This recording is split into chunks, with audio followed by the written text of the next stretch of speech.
What's up, Pats Nation? Pat's Tailgate Party Podcast coming back at you. I think we're in episode 12. Andrew, am I right? Yeah. Oh, man, that was lame, man. Mike, what are we at? What episode are we in, man? Yeah, it's the Dirty Dozen. You got it. Baby. Number 12. Dirty Dozen. Awesome. Episode 12, week 15 in the NFL. We're back after a week off. Took a bye week with the Pats, and we're back at you. Michael Lakis here, BSJ handle, Pat Sock, Celts Brews. If you haven't gone to Boston Sports Journal to check it out, it is the best Patriots coverage you can get. Greg Bedard puts on a great product over there. So check it out. Absolutely. All of us are members here, and we'd be fans, but we wouldn't be as knowledgeable if we weren't on that website. So bostonsportsjournal.com. Let me go around the horn here. We got a new face. So we'll start with our guest because that's the way we do it here. It's the polite way to do it. Bill Donovan down at the bottom right. Bill, how are you? Doing good. How you all doing? My handle on BSJ. My handle on BSJ is Bill D 1954. I don't comment too often, but I read every comment. Trust me. Oh boy. I'm retired. I have time to do it, and I do it. I'm a Patriots follower for all my life. Season ticket holder for 25 years. Gave up my season tickets when they put Patriot Place in, and I lost a place to park my car. Man, that'll do it. That's awesome, man. That's awesome. I think Andrew's been on the wait list for 25 years. Is that right, Andrew? 11 years. 11 years for season tickets. Well, we'll just pass it to you anyway. How you doing today? I'm good, man. It's good to be with you all. I am Winter Coats. I don't comment a ton, but when I do, I go hard, and I don't get a chance to read everything, but I do read a lot. And today I was inspired by Mike Davis. I put a little background up here. That is Winter Coats, and that is him absolutely demolishing the Buffalo Bills, which I think feels fitting today as we broke the Bills 2 weeks ago. Love that. Great background. That hopefully we can get in the jersey debate at some point, because that right there is fire. All right, look at that thing. Mike Davis, how you doing today, man? Boston Garden background. Look at that thing. How are you? Yeah. I think that's the executive boardroom view. Whoa. And so Mike Davis, Mike from Stoneham, and very excited to talk about the running game in the trenches with the coach. So let's throw it over to him. All right. Coach, how are you? I'm Doug Lakis. I'm good, Mike. Doug Lakis, D. Lakis is my name on BSJ. I don't comment very often, but I read most of them. I'm excited to talk about the run game and upcoming game with the Colts. Doesn't comment very often, but loves an exclamation point. Let me tell you right now. Absolutely. You don't comment very often. That's what you do. That's it. I also feel like this was very formal, like speed dating or so. Like, hi, I'm Michael Lakis. Like long walks on the beach. I feel like that's what we just did. Oh man. Anyway, all right, let's kick into it. Excited for everybody to be here. We may have Chubb may join us today too. He's running a little bit late, but he said he may come on. So if you see him pop on the screen, that's awesome. So let's get into the Bills, man. It's been a little bit over a week, and Monday night game, ugly weather in Orchard Park, man.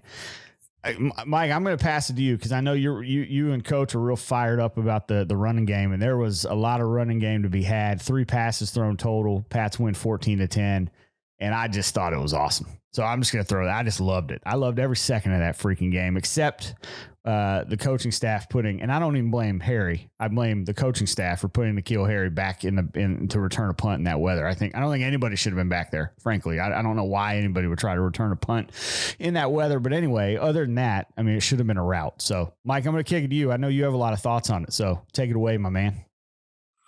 So when they raised that piece of silver at the end of the year, it's called the Lombardi Trophy, right? And those guys won those first championships by executing the run flawlessly.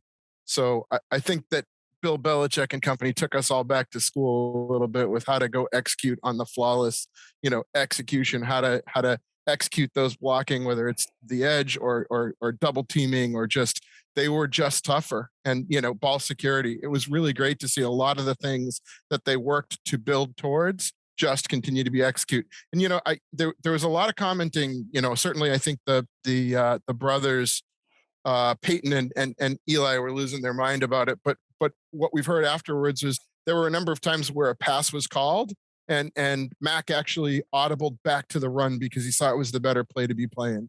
And I thought that was interesting that even though they only threw the ball 3 times, that there were probably more called than that, and that they still executed because that was the right play to do at the time.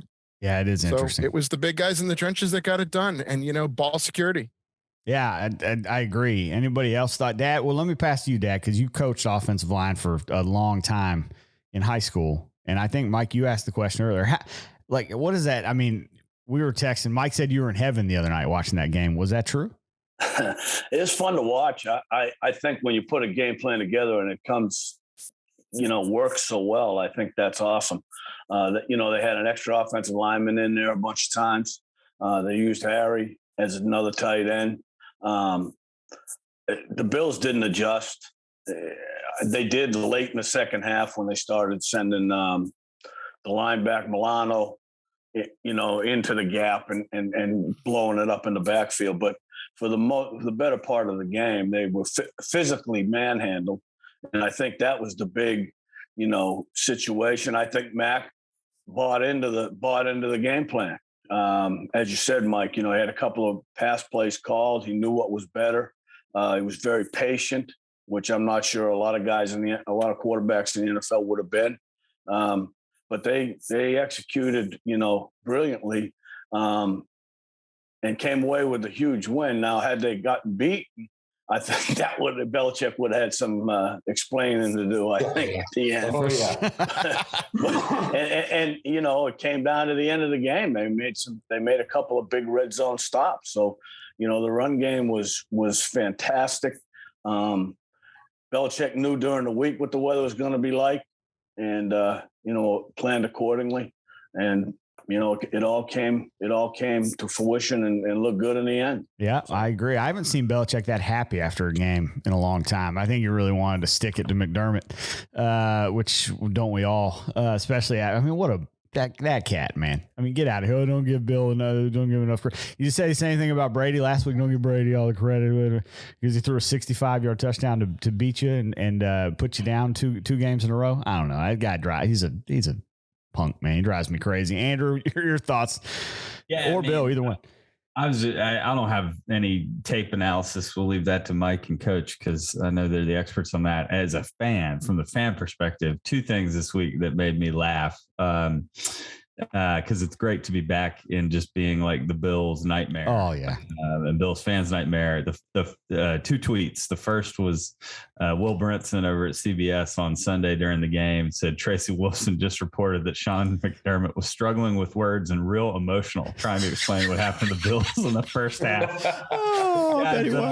For 2 weeks. Will Brinson's words, not mine. But I was I laughed because the first quarter of the game, I texted Mike and Dad and said, I think we broke the Bills. And they'll probably come back and play well a week from now. I'll be eating my words, but it's hilarious. And then the second, it was a BSJ member who put it in the chat, but somebody said that in the Bill Belichick and Tom Brady divorce, they split custody of the Bills, which I thought was I hadn't heard that. That's funny. That's great. Yeah, I thought that was good. That is epic. So, as a fan, it's good to be back on top. I told you last week or 2 weeks ago, this game would on my meter of where my expectations are, where we're at. We're at a 9. Like this is a Super Bowl contender. They could go out and struggle in the playoffs because the NFL playoffs is a crapshoot. That's right. Regardless of what anybody says, but they're there.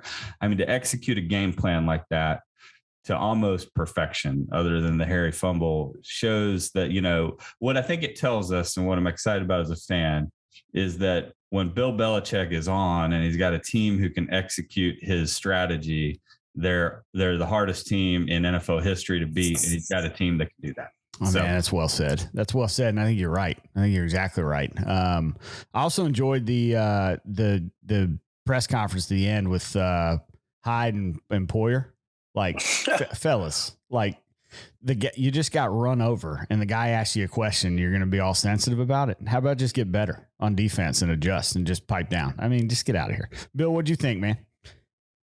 So I believe when Andrew was talking about Belichick, when he has a strong team, Belichick likes a physical team, both offensive line and defensive line. And when he has that, and he has that this year, obviously the changes they made this upcoming year, he just likes to control it, and he believes in the trenches, take time off the clock, run the ball, and the defensive line puts pressure. He did not have that last year. I do believe we have it this year. I totally agree. And by the way, this is Andrew. You laugh. I got to share it because it's funny, and I'm going to nerd out for a second. So I play a lot of Madden, guys. And I play with the Pats. And Andrew, I texted Andrew in the game. And I said, Bill's running my Madden game plan right now. Like, I run the ball 98% of the time, bore the other player, play defense. And Andrew what'd you say, Andrew? You were like, I was thinking the exact same thing. Yeah, I was thinking the same thing. I was like, am I watching the actual Patriots, or am I watching Mike play a game of Madden? It was beautiful. It was gorgeous. I will say, look, listening to all the talking heads after that game on Monday, they were talking about how Belichick took the ball out of, Mac Jones's hands and this. I think there was some of that. I think Belichick knew what was going to happen up there in Buffalo with the weather and the craziness. And I think, he shortened the game and, played it in by possession. And I think Mac Jones knew that too. And, I'm sure they had conversation during the week as to what was going to happen. And, with the 3 running backs they have in there right now, they're pretty good. I mean, 100%. Andrew loves Stevenson. I mean, he just thinks he is just, and the Harris thing this week is he's got a hamstring issue. I hope he's healthy. I mean, I hope he's healthy enough to go, because the 3 of them together make a problem. Well, he practiced. He practiced yesterday. Yeah. So BSJ said they had 100% compliance at practice yesterday, except for Kajusti. Yeah. See, there you go. Everybody else was there. I think Duggar's there. Phillips is there. Harris is there. I think they even Bledsoe, I think, is activated to the 53 man, right? Am I right about that? Right. Yeah, he is. And then Uche. And Uche's back. Yeah, Uche. Baby. Which is really important against this upcoming team. Come on, man. Get one of them for a 100% practice report, baby. Fired up, man. Let's see here. So, all right. So I'm going to switch gears for a second, unless there's anything else on the Bills. I've asked for weeks, but I don't know. I watched it last night. Probably stayed up too late watching it, but now I'm like addicted to it. The Man in the Arena. Has anybody watched it? Has anybody seen any of the episodes? Oh, you got to watch it. The first 2 was excellent. Well, all right. So you liked it, Mike? I loved it. All right. I'm up to date. The one last night, I can't spoil it for anybody. You guys got to watch it so we can talk about it. Well, yeah, it's a great point. It's a great call. It's in the past. So last night they had Bill O'Brien, Giselle, and Wes Welker on, and it was the 2009 to 2011 series. And I got to say, I'm just going to say this. For years, I've said Brady threw the ball too high. Wes has got to catch the ball, man. I'm just going to I watched it again over and over last night. It was right in his. And by the way, I feel bad for him, because he brought it up last night and said, he said I would drop every other pass that I've ever caught if I could have caught that one. So That was the difference. Yeah. Anyway, sorry. I mean, but I appreciate Welker taking responsibility. Like all he can do is what he can do. But Brady made a bad throw on that play too. He's wide open. Yeah, he threw it high. You're right. Anyway, it's good. So if you haven't watched Man in the Arena, and I'm not like promoting it necessarily, but I am to some degree. Like, you should watch it. Like, it's interesting. It's good. Mike, any takeaways from the first 2 episodes? Anything you liked, or I know. Yeah, I mean, I just love the access, right? I mean, people are taking the filters off and just telling it like it is. I thought the Bledsoe one was fascinating. Just absolutely riveting. And the dude's super bright, and that just comes off. You just get really interesting perspective on that. I thought the second one was outstanding too. So I can't wait to see them. I haven't had time. Work's been a little crazy. No, you're good. Just when you watch episode 4, by the way, just make sure you're not in a cold, dark room alone, because it might put you there. It's the 07 series. And it's, it is just, it's brutal. By the way, that 07 team, just while we're talking from, I turned into a 4-year-old. We won't go there because Andrew has stories, but on that night, but I go back and watch that game. I don't think I realized just how physical that Giants team was. Holy smokes. Like, literally, like, they were better than I mean, they were 9-7 and kind of lucky to be there, but they feel like that team that year, they were like the only team that wasn't afraid of the Pats. Like, Andrew, I mean, we saw that late in the season when they played them. They certainly gave them all they could handle. I think they beat them, but but that was certainly not a no-brainer. Well, the crazy thing is they said if you watch because on that episode, they have Strahan. He's on that episode. Him, Randy Moss and Brady. And they say that they didn't even have a game plan in that week. They just went in and were like, we're just going to hit them in the mouth. And then they actually had a game plan in the Super Bowl. Andrew, you look like you're like, God, nonsense. Well, I mean, I don't know. I just, I'll be honest. I've never rewatched that video. Every once in a while I'll see clips or I'll record it on my DVR to be like, oh, I should go back and watch that. You should. I think I've never been so shocked with the result in my life. And like still to this day, I'm like, how in the heck did we lose that game? Like, and even if the Giants were physical and their defensive line had a great game, we still should have won that game. Like, they just got out patrioted though, right? They were just a tougher team that night. I think that's why. Absolutely were. But that's why I think it bothers me so much is that it'd been one thing if like, we just had I guess the helmet catch. Well, three things. Oh, the helmet catch. I mean, first of all, the game. Asante Samuel catches that interception that goes right through his hands. Game's over. So catch the ball. There's one before that though. Harrison dropped a pick, I think, before that too, right? So that stands out. The helmet catch, obviously. I mean, it's just like, oh my gosh, how it works. Again, though, you make your breaks, right? I mean, if you're playing physical and you're playing the right way, good things happen. And I think you're going to see that on Saturday night. By the way, I think the team that's more physical and more disciplined is going to make their breaks. Mike, hold on a second. We got to stay in the muck for a second in the depression. Hold on a minute. Well, we have limited time. I know we're going to get there. Sorry, we're going to get there. So I want to make sure. Other than the fact it's the most, I just still to this day get irritated with how we played that game. The one other memory I have that I have rewatched the replay of is, and people don't talk about it because the helmet catch and all that, but Brady almost hit Moss. I mean, was this close to being the greatest play in NFL history. I mean, 80 yards away in the air. And by the way, that's what bothers me the most about it, to be honest. I love Randy Moss. Like, Randy Moss is one of my favorite all-time players. Lay out and catch it. And the fact he didn't get a Super Bowl ring drives me nuts. Me too. By the way, so all the stuff you're talking about, they literally, all those plays you're talking about, they bring up in the episode. Man, Randy talks about the catch, all that stuff. So you got to watch it, as depressing as it is. So watch it if you haven't watched it. Now we'll move on to the Colts. Unless any other things before we get to the Colts. So you guys want to jump into the Colts? I want to get right to it. All right, baby. And Coach, one quick thing I feel like we have to do to keep the tradition going with whatever episode it is. We've been saying he's the greatest Patriot all time of that number. I think today it's pretty clear. Oh, there it is. So number 12, we can just move on. Yeah. Talk about the Colts. I was trying to make a joke there on any other like number 12 from like 1962 or something like that, but I couldn't find it. Anyway. So couldn't find it anyway. So Coach, everybody, all the talking heads out there are saying that the Indianapolis Colts have one of the best offensive lines in football. So bring your 40 plus years of experience and help people understand why. What makes them a good NFL offensive line? Well, they're healthy together, which is huge, and they've played together for quite a while. The biggest thing is that they're so physical.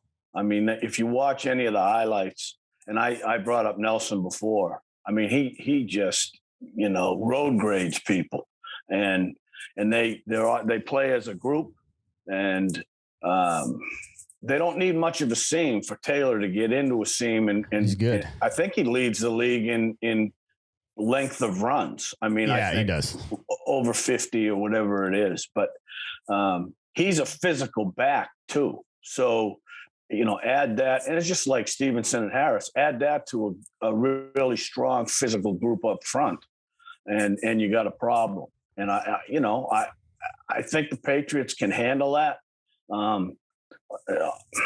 I mean, if we go back 2 weeks to the Titans thing, I hope that doesn't show its ugly head again. I think they handle Taylor. I think that's what Belichick takes away this week is the run game, puts the ball in Wentz's hands, and he has a tendency. He's got 3 more yards passing in the playoffs than Mac Jones does. So maybe that's something Belichick knows. But to answer your question, Coach, they're healthy. They've played together, and they're physical. And I think that's the biggest, I don't think their scheme's fantastic. They run a lot of zone. They give him a lot of room to cut and to find an opening. And he stays with it. I mean, and once he gets in that gap or that seam, like I said before, he's a problem. Yeah, and he's fast. So, and he's fast, and their tight end's really good. Like you said, Mike, he's a great blocker. And they can scheme the run very well. So I heard somebody ask Lawrence Guy why he thought Quentin Nelson was so good, and he said the dude's relentless. He's like he remembered a game in their rookie year where I forget who he was playing against him. The guy was down on his knees. He's like, normally when you get the guy off his feet, he gives up. He's like, he was on his knees, but he was holding his block, and he still continued to block. And he's like, he's just relentless. He just continues to execute and execute and execute. I thought that was a really interesting insight from Guy, because it's just like it's effort, right? It's crazy. Keep doing it. Yeah, Guy may be that guy on his knees. Anyway, the other day they showed a clip of Nelson just absolutely pancaking somebody, and then he just reaches down and helps him up at the end of the play. So that's awesome. That's awesome. They're physical. The Patriots offensive line is physical, as we saw the other night in Buffalo. Mm-hmm. I think the Bills take away the run game too and put the ball in Mac's hands. Like Mike said yesterday in the text, we'll see. So I have two things. One, I want Cam to beat Buffalo and make it 0-3. I would love that to happen. Sorry. That would just be the greatest thing in the world. That would be. For him to beat them, right? It would just be it's not going to happen. He probably won't even. Hammer the Bills on Sunday. I don't even know what the line is. He probably won't even he probably won't finish the first quarter. He's been benched in the last 2 games. But anyway, it would be a pipe dream. Second of all, I think you guys make great points. I'm probably too confident that the Pats are going to win this game. And the thing that keeps bringing me back to earth, and frankly, what I'm having nightmares about is Frank Reich. That's what I'm having nightmares about, because all I can see in my mind is Nick Foles standing back eating a chicken sandwich in the Super Bowl, just picking that sorry friggin' defense apart. Well, different defense, but Frank Reich he's good. He's a good coach, man, and especially on the offensive side of the ball. Carson Wentz is a bum. I love you, Dad, bringing the elevated stats. That's classic. I don't worry about Carson Wentz. I think you make Carson Wentz beat you, and that's a problem for Indianapolis. But I worry because Frank Reich's going to put him in good positions. We lost to Nick Foles with him as the offensive coordinator. That's what frightens me at night. I don't think that defense that day, even though it was a Super Bowl, was anywhere shell of this defense. No, I know. I get it. But I mean, the other thing about Taylor that worries me a little bit is that he's a good receiver as well. Yeah. He's a great player. So I think, but I think I have more confidence in Mac Jones than I do Carson Wentz. Now that could be changed, Saturday night, but I think I was surprised. I'll put my money on Belichick before I'll put it on Reich. Although you're right, Mike. Reich is a good coach. By the way, I was shocked to see, and then we got to get Andrew and Bill in here. I was shocked to see Wentz's stats this year. And I know their stats, and I know they play in the AFC South. He's got almost 3,000 yards, 22 touchdowns, and 5 interceptions. It's a pretty good year. I was shocked when I looked at it. But Andrew, Bill, what are your thoughts on the game? Yeah, Bill, go ahead, man. No, I'm going to default. Because I don't like Wentz. I've never liked him even when he was Philly. But he has great stats this year, and I do think Belichick's going to put the ball in his hands. Agreed. And let it go where it may. That's right. Yeah, I'd agree. But I am nervous about this game. This is the game I'm the most nervous about so far this year. Yeah. I was at the Brady game and wasn't nervous about that game. I really thought they're going to pull it out. Oh, they did. Me too. Yeah. Hopefully we'll get a rematch in February, Bill. Oh yeah. Oh boy. I mean, oh boy. Yeah, my head will explode. If that happens, can you imagine the hype in this country? Oh, it would just be 2 weeks. I wouldn't be able to turn anything on, man. Actually, let me back up. Let's be honest. I wouldn't be able to turn anything off. I'd just be watching everything. You're getting some work done. Oh man. Those 2 weeks. I want that matchup so bad. I can't even begin to tell you. I'm weirdly confident on Saturday night. I think Colts are a good team. I think they similarly kind of execute what they want to do. I don't think they're going to vomit all over themselves like other teams we've played. At the same time, there's two things that give me confidence in this game. I mean, the first is I actually like Mac coming out of a game where he only threw the ball 3 times with the Colts focused on stopping the run. I think he's going to, indoors, right? We've talked about Mac's cold weather game. I still think he maybe has some trouble in the cold gripping the ball. His accuracy is off. Dome sets up really well for him. Second thing is, you better believe that one William Belichick has been waiting for an opportunity to get back to Frank Reich on that Super Bowl game plan, how embarrassed he was with his defense and all the crap he had to hear about benching Malcolm Butler. You better believe that Belichick's got a little something up his sleeve and a defensive wrinkle that none of us are smart enough to figure out, to be honest.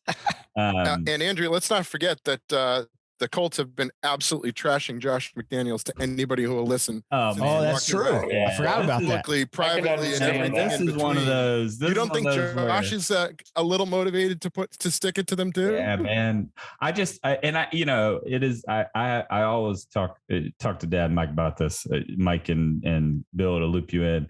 I think momentum, revenge, all that stuff is overrated in the NFL. These guys know that if they're not head on a swivel, focused every play, like they literally could end their career.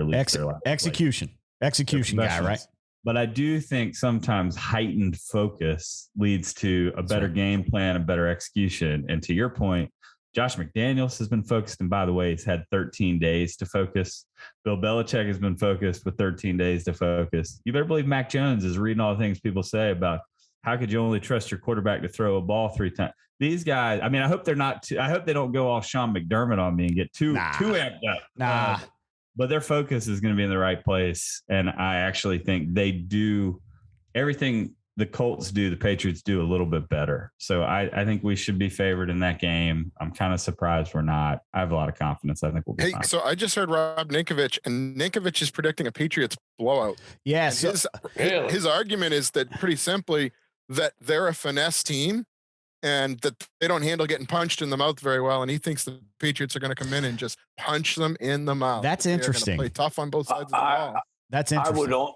I would disagree from an offensive standpoint. I think their offensive line is very physical.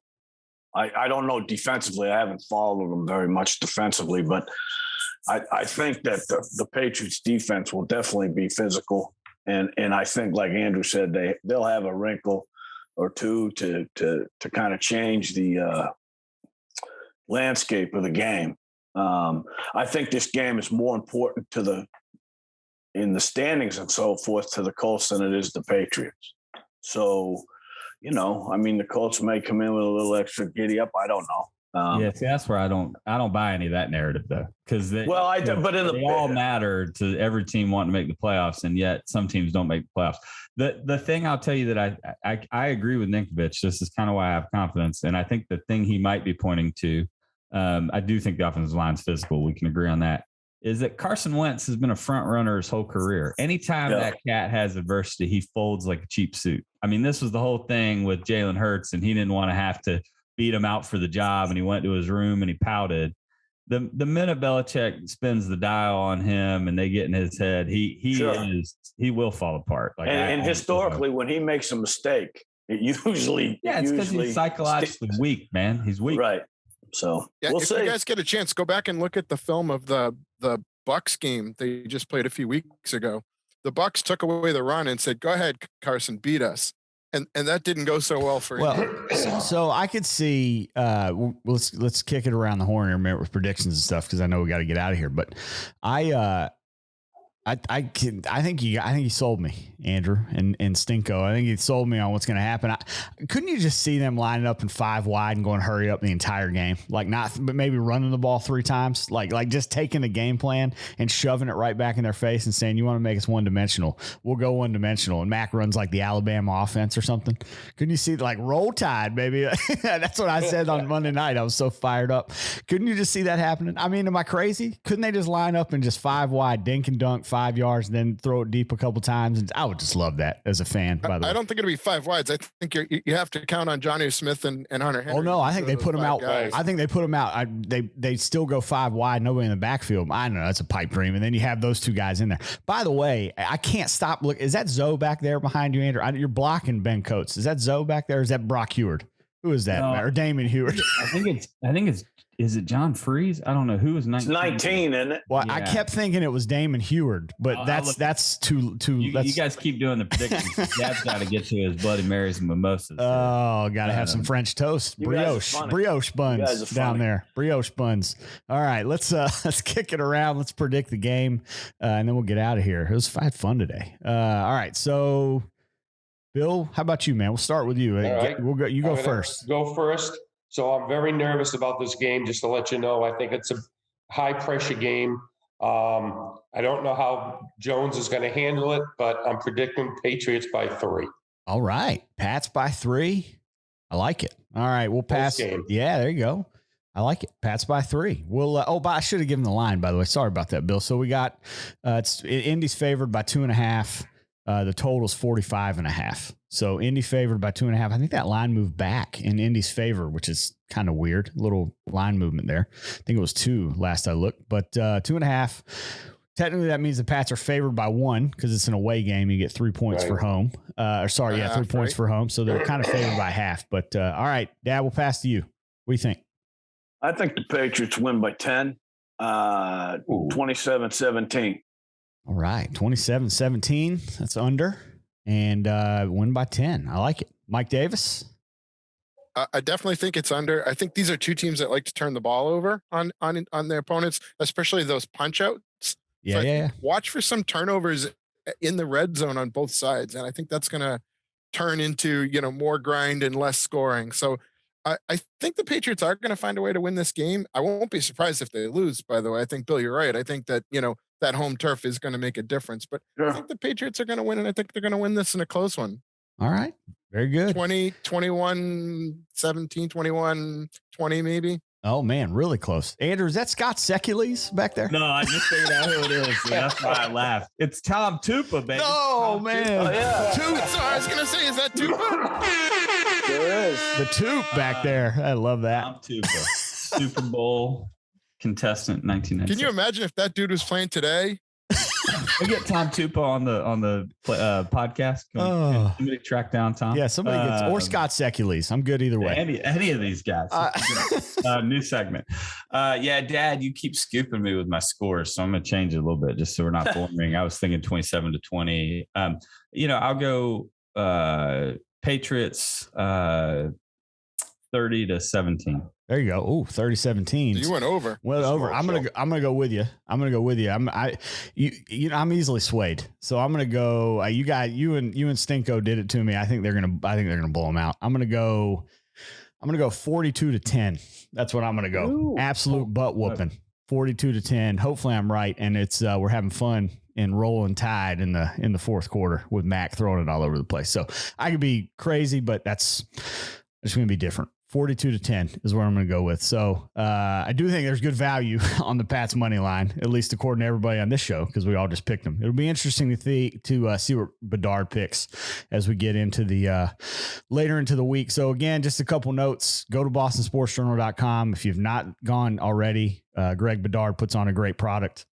BostonSportsJournal.com. Also, we want more people to join the party. Bill, thanks for being on today. Bill found us. Thanks for joining in, Bill. Bill found us on Boston Sports Journal. And be back next week. All right, man. Love that. And Bill found us. And also, if you want to join the party, we this Zoom room can have as many people as we want, right? So send me an email, patstailgateparty@gmail.com, patstailgateparty@gmail.com. Any final thoughts, guys, before we get out of here? I mean, I told you last week we'd see where we're at. I'm all on board. I just say enjoy the ride, man. Enjoy the ride. What a quick rebound. I think this game's going to be decided on the edges this week. I think on both sides of the ball. Watch the edges. All right, very good. Yes. And watch this team go to the Super Bowl. Just watch. It's going to be amazing. All right, guys. Hey, episode 12 in the books. Right, thank you. Have fun. Enjoy Saturday night. Yep. We'll see you next week. Go Pats. Take care.